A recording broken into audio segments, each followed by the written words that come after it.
Hey everyone! Today we're going to dive into a powerful news story, one that explores the pain and heartbreak of infidelity. It's a topic that hits deep and is sure to keep our viewers hooked from start to finish. Let's talk through the key moments and make sure we're ready to share this raw, emotional journey with our audience. Chapter 1. The Facade of Perfection. Clara sat in front of the vanity, staring at her reflection. Her face, framed by soft brown hair, looked tired, her eyes just a little too weary for someone her age. She'd just turned 35, but the chapter 2, the discovery. Clara's routine had been shattered, and she couldn't shake the feeling that something was wrong. Every evening, she waited for Greg to return from work, half-heartedly preparing dinner, always wondering what would happen next. He would walk through the door, offer a quick smile, maybe a kiss, and then retreat into the world he'd seemed to inhabit more and more over the past year. One Thursday evening, Clara was tidying up the kitchen when she noticed Greg's phone left charging on the counter. Normally, she wouldn't think of snooping, but tonight, something tugged at her, a whisper in the back of her mind. It wasn't the first time she'd had that strange gut feeling that something wasn't right. She picked up his phone, her hands trembling, and unlocked it. The first message she saw was innocent enough. Work emails. But the more she scrolled, the more her heart sank. There was a name she didn't recognize. Emma. She didn't think much of it at first, but as she scrolled further down, the messages grew more intimate, more flirtatious. Greg had been texting her at odd hours, telling her how much he missed her, how beautiful she was. And then there was a message that sent a chill down Clara's spine. I can't wait to see you again. You make me feel alive. Clara's breath caught in her throat. She went still. Every word on the screen felt like a slap in the face. Her mind spun, trying to process what she was reading. Greg had always been the one she trusted, her partner, her companion. But now everything felt like a lie. Her hands shook as she backed away from the phone, her stomach churning. She couldn't hold back the tears that sprang to her eyes. She wiped them away quickly, trying to regain composure. The weight of betrayal felt like a physical blow. When Greg came home later that evening, Clara was sitting at the kitchen table, her face pale and drawn. His usual greetings fell flat as he noticed the somber look on her face. She didn't wait for him to speak. Who is Emma? She asked, her voice quiet but steady, the question hanging heavy in the air. Greg's face went pale. He opened his mouth to speak, but then he seemed to shrink, his confidence crumbling. Clara, Don't lie to me, I saw the texts.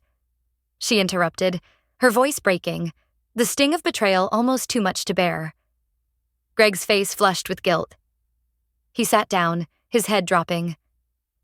Clara, I'm so sorry. I didn't mean for this to happen. It was a mistake. A mistake? Clara repeated, her voice rising. A mistake that you kept going on for months? I didn't want to hurt you, he said, his words faltering. Clara felt her heart break further. How could you do this to me? To us? To our family? She whispered, standing up. I thought we were happy. Greg stood up too, reaching for her arm, but she pulled away. Clara, I swear it didn't mean anything. It was a moment of weakness. I love you. I'm sorry, I'll end it. I promise Clara's world felt like it was crashing down around her.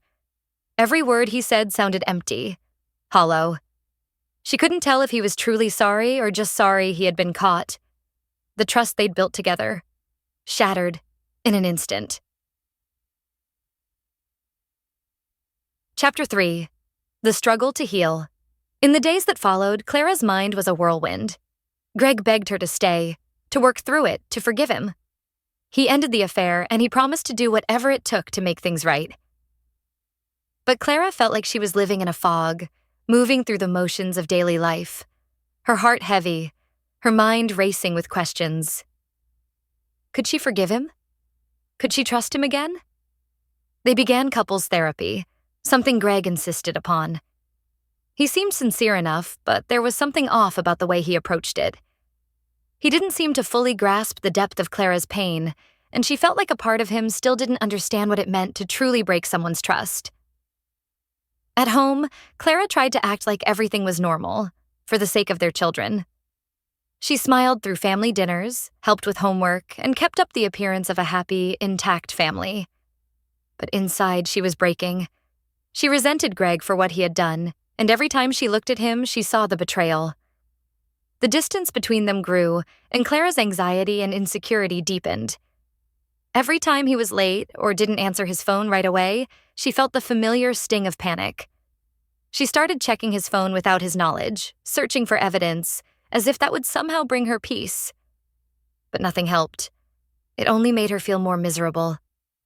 She sought therapy on her own, realizing that she had been neglecting herself for years. She had lost her identity in her marriage and motherhood. All her focus had been on making Greg happy, on creating a perfect family, on supporting his career, and in the process, she had forgotten who she was. The woman who had once had dreams of her own, who had been passionate, ambitious, and full of life, seemed like a distant memory. As Clara worked through her emotions, she began to reclaim pieces of herself. She started to exercise again, to pursue hobbies she had set aside for years. She joined a book club, began painting again, things that reminded her that she was more than just a wife and mother. Slowly, she started to feel like herself again, and with that newfound strength came clarity. Chapter 4. The breaking point. Months passed, and although Greg continued to try to make amends, Clara felt the chasm between them widen. She couldn't ignore the resentment that had settled in her heart. She no longer looked at Greg with love or longing. She looked at him with pity. Pity for the man who couldn't see her for who she was, who took her for granted, who betrayed her trust. One evening, after another lackluster therapy session, Clara sat across from Greg in their living room. The kids were in bed, and the house was silent except for the ticking of the clock on the wall. "Greg, I don't know if I can do this anymore," Clara said, her voice steady but filled with sorrow. I've tried to forgive you, but the truth is, I don't trust you anymore. And I can't keep pretending that I do." Greg's face faltered. "Clara, please, we can work this out. I'm trying, I swear." "No," Clara said softly, shaking her head. "You're trying, but I'm not. I've tried, Greg, but I've lost myself in this marriage. I've lost my joy, my peace. I can't keep living like this." The silence between them was suffocating. Greg didn't know what to say, and neither did Clara. She had reached a point where the love she once had for him had transformed into something else. Something bitter, something that couldn't be fixed. "I think it's time," Clara whispered, her voice breaking. "It's time for us to let go." Chapter 5. The Road to Healing. The divorce was a painful and complicated process. There were custody arrangements to figure out, property to divide, and an endless mountain of emotions to climb. Clara struggled, especially with the guilt of ending her family. The judgment from others stung. People whispered, asking why she couldn't forgive him, why she couldn't make it work. But Clara had learned to silence their voices. She had to put her own healing first.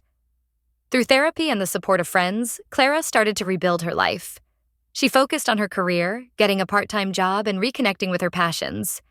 She even started dating again, though she didn't rush into anything. It was more about rediscovering herself, finding who she was beyond her marriage. And as time passed, Clara began to realize that she didn't need Greg to feel whole. She had always been enough on her own. The betrayal had broken her, but it had also taught her how strong she was. She had rebuilt her life piece by piece, finding joy and fulfillment in places she never expected. One day, a few years after the divorce, Clara stood in front of her mirror again. This time, when she looked at herself, she saw a woman who was stronger than she had ever known, a woman who had healed and moved forward. The scars from her past would never fully disappear, but they no longer defined her. Clara had learned the hardest lesson of all, that her worth was not tied to anyone else's actions, and that sometimes letting go was the only way to move forward.